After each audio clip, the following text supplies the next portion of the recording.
ایک شخص مجھے ملازم نے بتایا کہ باہر کھڑا ہے، آپ سے ملنا چاہتا ہے. میں باہر نکلا تو ایک پٹھان بھائی تھے اور 50+ تھے، سفید داڑھی تھی ان کی.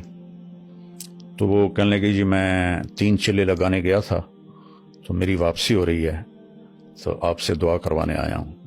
میں نے کہا کہاں کے ہو؟ کہا جی میں مردان کا ہوں اور میرے اوپر بہت قرضہ ہے، آپ دعا فرما دیں.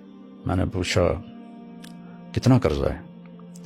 کہنے لگا 1 کروڑ روپیہ ہے. اور میں چونکہ ادا میرے ساتھ میرا پارٹنر تھا، اس نے میرے ساتھ دھوکہ کیا اور وہ مال لے کے افغانی تھا، وہ دوڑ گیا واپس افغانستان، تو سارا قرضہ میرے اوپر آ گیا. تو میں پھر بھاگ کے کراچی چلا گیا کیونکہ میں ادا نہیں کر سکتا تھا اور ہمارے ملک میں قرضہ لینے والے وہ بہت سخت ہو جاتے ہیں. تو پھر میں کراچی چلا گیا. اب میں 14 سال کے بعد واپس آیا ہوں. مجھے نہیں پتا میرے بچے کس سال میں ہیں، کیسے ہیں. میں نے کہا کوئی آپ کا ٹیلی فونک رابطہ نہیں تھا؟ کوئی نہیں. کبھی کوئی خط لکھا؟ کہنے لگا کوئی نہیں. میں نے کہا اللہ کے بندے کسی کا فون لے کر لیتے. کب مجھے میری بیوی کے پاس فون ہی نہیں تھا 14 سال پہلے، تو پھر میں نے بالکل رابطہ کاٹ دیا. تو خط بھی میں نے نہیں لکھا کہ کہیں میرا پتہ نہ چل جائے. تو میں تو چھپا ہوا تھا 14 سال. تو میں نے پوچھا پھر آپ کہاں جاؤ گے؟ کہا جی ابھی میں مردان تو جا نہیں سکتا، اب دیکھتا ہوں کہ میں کہاں جاؤں گا. تو میں نے کہا تم یہیں ٹھہرو، میں کچھ انتظام کرتا ہوں. تو کون زیادہ تمہیں تنگ کر رہا ہے؟ تو اس نے کہا جی وہاں کا ایک ہمارا بڑا سردار ہے، MP بھی بنتا ہے، اس کے میں نے 25 لاکھ دینے ہیں. اور ایک دوسرا ہے وہ بھی وہاں کا بڑا با اثر ہے، اس کے کوئی 15 لاکھ دینے ہیں کہ 10 لاکھ دینے ہیں، مجھے یاد نہیں ہے. تو وہ اگر ادا ہو جائیں تو میں گھر جا سکتا ہوں. تو میں نے پھر کہیں سے، چونکہ وہ MP تھے تو مردان میں میرے جاننے والے تھے، تو میں نے وہاں سے ان کا فون نمبر لے کر ان سے رابطہ کیا. مجھے وہ جانتے تھے نام سے. میں نے کہا جی اس کے پیسوں کی میں ضمانت دیتا ہوں، میں آپ کو دے دوں گا، تو آپ تھوڑا اس کو فری ہینڈ دے دیں. اس نے کہا جی ٹھیک. تو پھر میں نے اس کے گھر کا پتہ کروایا. تو ایک ساتھی سے تبلیغی دوست ہر جگہ ہوتے ہیں، نیٹ ورک پوری دنیا میں ہے. بالکل. تو وہ ان کے گھر تک پہنچا. ان کی بیوی سے میری بات ہوئی، سلمہ نام تھا اس کا، اس کا نام تھا منظر خان. ٹھیک. تو میں نے اس سے فون پہ بات کی. میں نے اس سے پوچھا آپ کے خامند کدھر ہیں؟ کہا کچھ پتہ نہیں کدھر ہیں. کتنے سال ہو گئے؟ کہا 14 سال ہو گئے. اور قرضے والوں نے ہمیں بہت ذلیل کیا ہے، لیکن ہم غریب لوگ ہیں، ہم کچھ بھی نہیں کر سکتے، بے عزت ہوتے رہتے ہیں. میں نے کہا آپ کے لیے نا میں فیصلہ، میں آپ لوگوں سے ملنا چاہتا ہوں. تو میں نے وہیں ایک ساتھی کے ذریعے گاڑی کا انتظام کروایا، ٹیکسی کروائی. ٹھیک ہے. میں نے کہا اس کو میرا نام بتانا، ٹھیک ہے، تو وہ تمہیں لے آئے گا، میں یہاں پیسے دے دوں گا. ٹھیک ہے.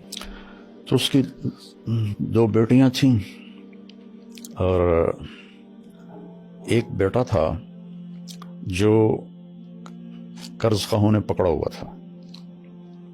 تو وہ تینوں آ گئیں. تو میں نے ان کو یہیں اسی لاؤنج میں بٹھایا. ٹھیک ہے. اور منظر خان پیچھے، یہ ادھر پیچھے کمرہ ہے، وہاں رہ رہا تھا. ٹھیک ہے. تو میں نے اس کو اوپر بلایا. تو میں نے کہا آپ ان کو پہچانتے ہیں؟ تو اس کی تو چیخیں نکل گئیں، دوڑ دوڑ. میں خود ایسے رونے لگا کہ میری اپنی حالت ایسی ہو گئی. تو اس اپنی چھوٹی بچی کو ایسے گلے سے لگا کے چیخیں ماری. نہ چھوٹی بیٹی نے پہچانا، نہ بڑی بیٹی نے پہچانا، نہ بیوی نے پہچانا. کہ جب وہ گیا تھا جوان تھا، داڑھی نہیں تھی، اب اتنی بڑی داڑھی، وہ بھی سفید. تو وہ جو اس کے گلے لگی ہوئی تھی، میں اس کا دیکھ رہا تھا چہرے کا تاثر، تو وہ گھبراہٹ تھی اور تو اجنبی لگ رہا ہوگا، اجنبی لگ رہا تھا نا. اور اس کی چیخیں نہیں ختم ہو رہی تھیں. تو اس کا ایک یہاں نشان تھا، کوئی زخم لگا تھا اسے یہاں، تو وہ ایک گہرا نشان تھا یہاں. اچھا. تو اس کی بیوی نے وہ نشان دیکھا تو پھر اس نے اسے پہچانا. تو میں نے انہیں پھر یہاں رکھا 2 دن. MP صاحب کو میں نے پیسے ٹرانسفر کیے 25 لاکھ, اور دوسرے کو 10 لاکھ تھے یا 15 لاکھ تھے, وہ ٹرانسفر کیے. تو انہوں نے کہا کہ آپ ان کو بھیج دیں. تو پھر وہ ان کو بھیج دیا. پھر اس کو پتہ نہیں, مجھے یاد نہیں ہے چونکہ کافی پرانی بات ہے, کہ وہ جو بیٹے کو پکڑا ہوا تھا کتنے پیسوں میں تھا, وہ پیسے دیے, وہ انہیں چھوڑا. تو اس طرح اللہ نے اس پوری فیملی کو ملایا. اور ماشاءاللہ. پھر کچھ عرصے بعد وہ آیا کہ مولانا ایک آدمی ہے, اس کے میں نے 10 لاکھ دینے ہیں, تو وہ کہہ رہا ہے اگر تم نے پیسے نہ دیے تو ہم تمہارے بیٹے کو اٹھا لیں گے. تو میں نے اس وقت اس کو 5 لاکھ دے دیے. میں نے کہا یہ لے جاؤ, ادا کرو. 1 مہینے بعد وہ پھر آیا روتا چیختا کہ انہوں نے میرے بیٹے کو اٹھا لیا ہے اور کہا ہے اگر جمعرات تک پیسے نہ دیے تو ہم اسے قتل کر دیں گے. تو پھر اسی وقت میں نے اس کو 5 لاکھ دیے, گاڑی میں بٹھوا کے اس کو گھر بھیجا, اور اس نے وہ پیسے دیے, اپنے بیٹے کو چھڑایا. اس طرح وہ پورا خاندان دوبارہ رہنے کے قابل ہوا. پھر ہم نے اس کو کافی عرصہ یہاں اپنے ادارے میں چوکیدار رکھ لیا. کافی عرصہ چوکیدار رہا, پھر وہ واپس چلا گیا. تو یہ جو ابھی میں نے اس کو 5 لاکھ دیے ہیں, یہ رمضان سے پہلے کی بات ہے. تو اس کا بیٹا اللہ کے فضل سے واپس آ گیا, اور وہ اپنے وہاں گھر میں ہوتا ہے. جب بھی وہ کوئی ضرورت کا اظہار کرتے ہیں میں ان کو بھیج دیتا ہوں.